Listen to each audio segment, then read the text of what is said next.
सतर्क रहिए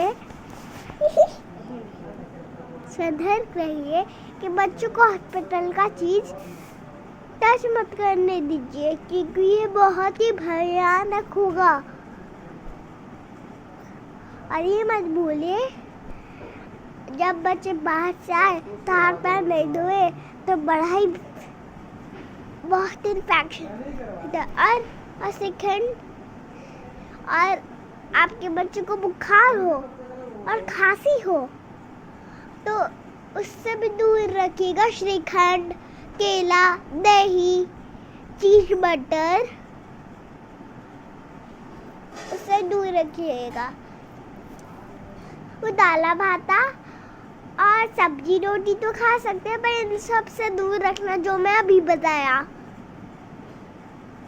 और ये मत भूलिएगा कि जब बच्चे बाहर से आए तो हाथ पैर नहीं धोए तो बहुत ही बड़ा इन्फेक्शन होने वाला है। प्लीज ध्यान से अपने फेस और पैर और अपने हाथ को वॉश करके साफ रखिए।